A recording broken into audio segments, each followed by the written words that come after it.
Are you tired of hearing the same old story about the lack of diversity in the workplace? I know that I am. It's time to shake things up and start looking at accessibility as the missing piece of the puzzle for achieving true inclusion for everyone. In this episode, we're going to dive into why accessibility is an absolute game changer when it comes to increasing diversity in organizations.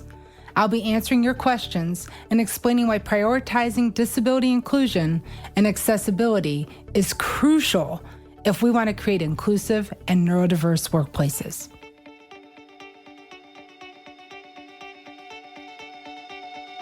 Hi, I'm Dr. Theresa Haskins, and welcome to Think Differently, the podcast that challenges the status quo and explores the power of neurodiversity to create a more inclusive and accessible world. Together, we will talk about everything from the value of different perspectives to the limitless potential of human beings. We'll explore how embracing differences can lead to endless possibilities and how you can maximize strengths to make a positive impact on the world.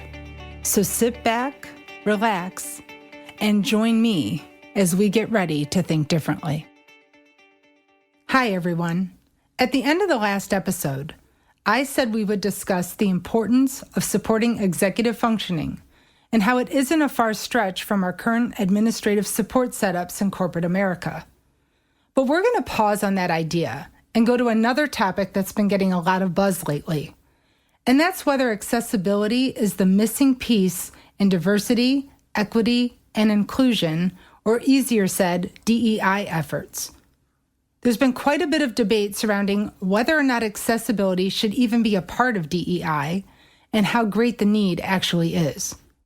As someone who talks to many leaders, especially in the HR and organizational development space, I've noticed that the conversation often revolves around increasing diversity in organizations.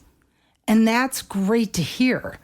But when pushed to define whom they are targeting to include, the responses usually show that their efforts are focused on addressing gender and racial inequities. But there's little mention of the need to make changes to better support those with disabilities.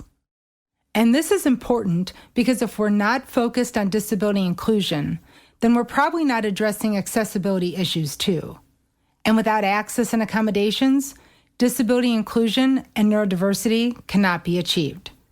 Without access, there is no opportunity. So we need to remember that for disability inclusion and neurodiversity to be achieved, we need access to reach equitable opportunity, which then can result in the diversity of people and approaches in our organizations. And that means that they are included at all levels, functions, and decision-making throughout the company. The acronym that is being used to describe this today is DEIA. But a better acronym to help leaders appreciate the importance of access and accessibility in the DEI equation is IDEA, because it's a new idea that will transform diversity in your organizations. What I'm saying requires a significant change in how we think about inclusion. We need to debate and discuss this topic. It's good that people are talking about this, because if we're talking about it, then we're thinking about it. And this means people care, and that will lead people to taking action to address the need.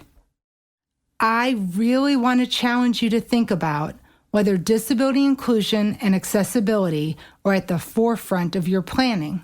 And if not, you need to determine why. I want you to start thinking about accessibility in a different way and realize that it's not just about checking boxes to meet ADA requirements and spending money on physical accommodations like ramps and elevators.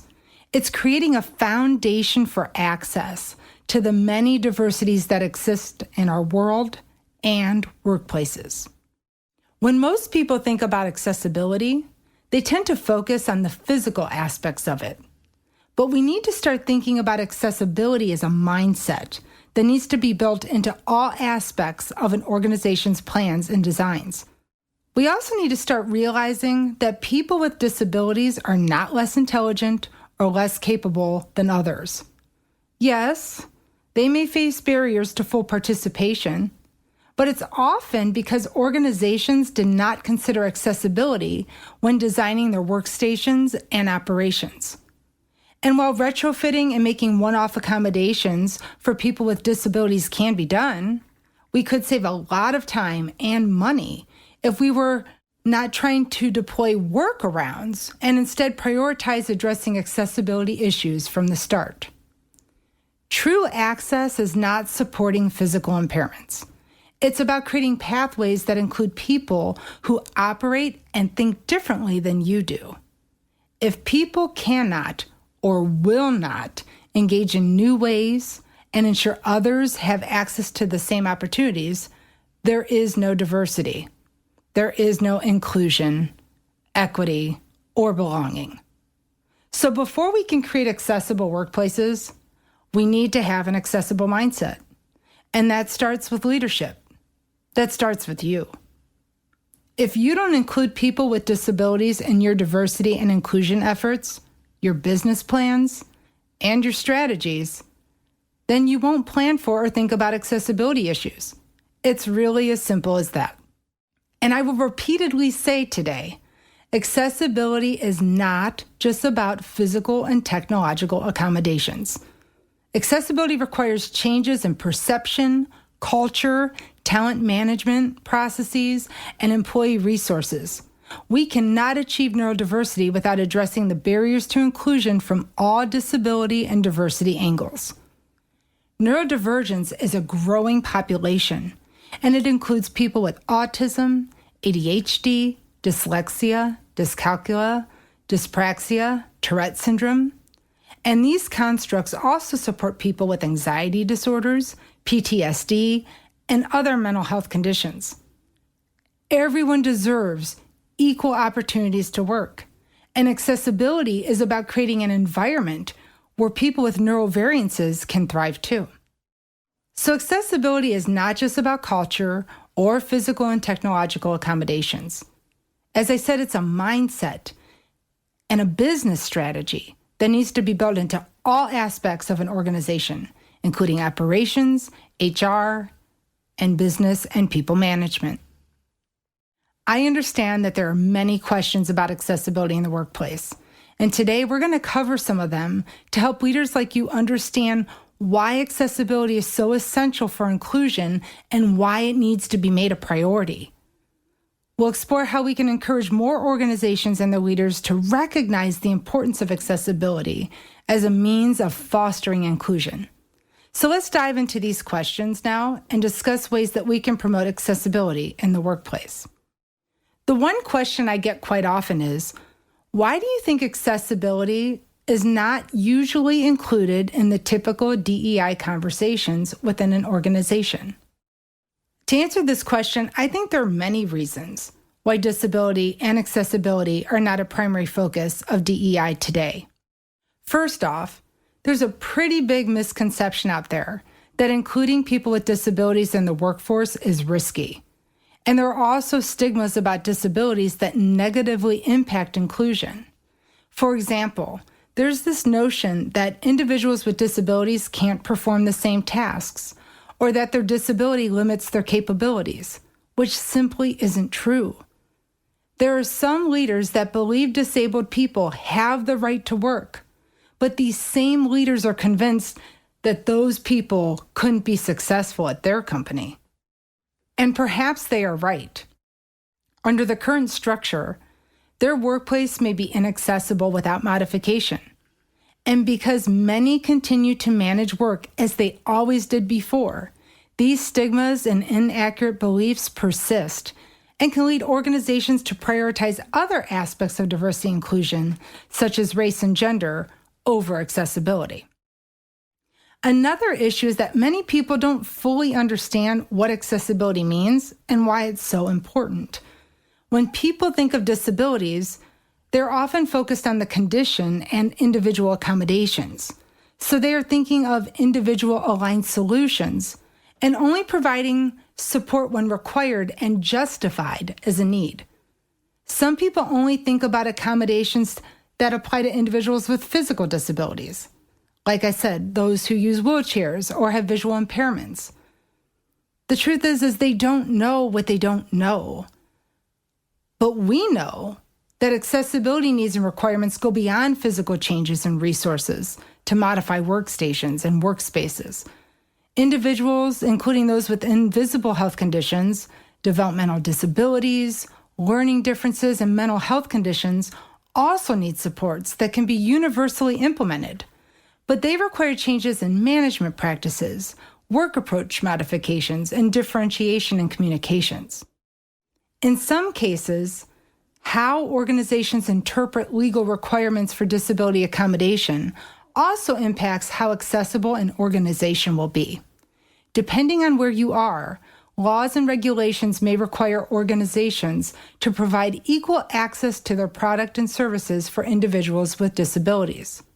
But if these laws aren't well enforced, many organizations will not meet the requirements.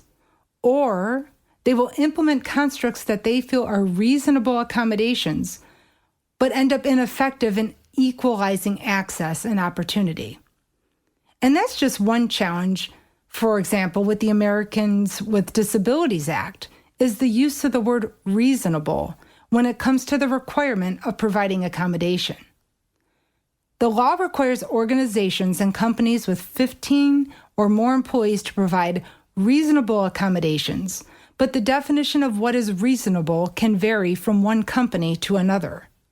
This variance is due to an ableist undercurrent that assumes some people with disabilities cannot perform the job. However, suppose a person with a disability can do the job with an assistive device or other workplace modification. In that case, they are employable. But who decides that it is a reasonable accommodation to make? And therein lies the problem. What we do know is that accommodations are essential for equal access, but they are not always seen that way. Another challenge that impacts employees and organizations regarding accommodation is when an organization says, "Let us know what you need to be successful." This seemingly helpful statement is actually not very helpful at all. Unless the person knows how the organization operates and what is readily available or not, how will they know what to ask for? How are they to know what gaps will exist in a workplace that need to be addressed for them to succeed? And individuals with disabilities need more than just a one-time offer to communicate their needs. They need a work environment that supports employee differences, a manager willing to listen and work to meet the employee where they are, accommodating processes, and a collaborative approach when setting performance standards. The organization's culture must be accepting and respectful so that variance in communication style or social interactions are understood too. It's the organization's responsibility to create equal access and provide accommodations. The responsibility should not reside with the impacted employee. Finally, implementing accessibility structures can sometimes be challenging, as it can require significant changes to infrastructure, technology, and policies, which may be difficult or have costs to implement.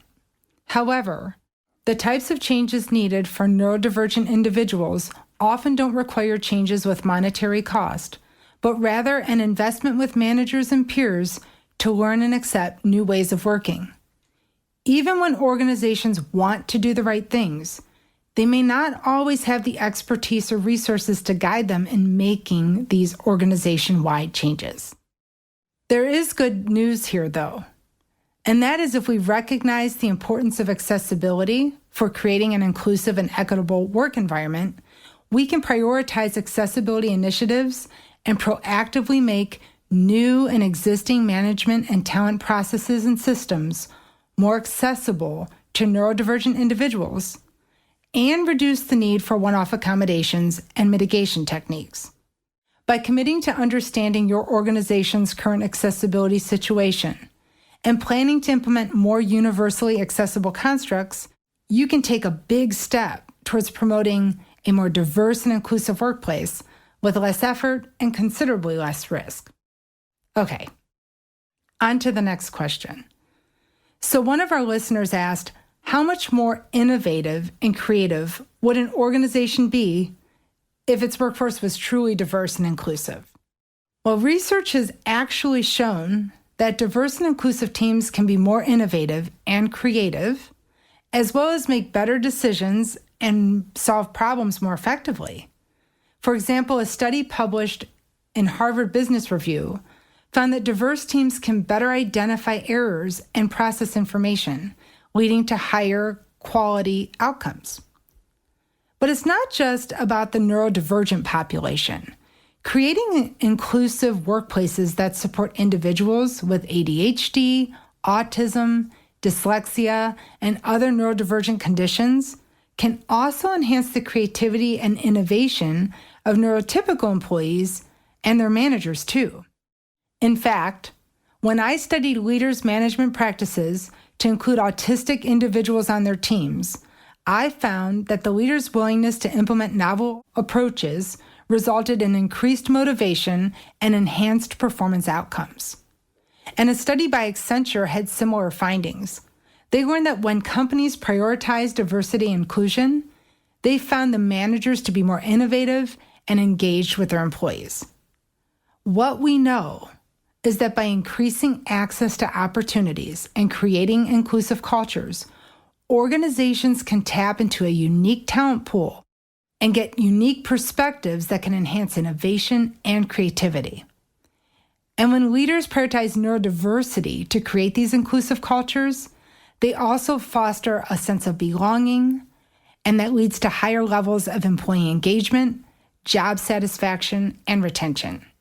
This can also enhance the organization's reputation as an employer of choice, leading to increased interest from diverse job seekers. And who wouldn't want to work at a place like that? I know I would. Okay. The next question asks whether accessibility should be added to DEI as part of HR, or if accessibility and disability services should be a standalone function. I've been thinking about this, and I think it's a tricky question to answer, but it's an important one for all of us to start thinking about, because there's so many different perspectives on this issue. On the one hand, some argue that accessibility should be integrated into the larger DEI function that usually sits within HR, as accessibility is a crucial aspect of creating a truly diverse and inclusive workplace. By including accessibility within the larger DEI function, organizations can ensure that accessibility considerations are integrated into all aspects of their diversity and inclusion strategies, from hiring and retention to workplace culture and practices.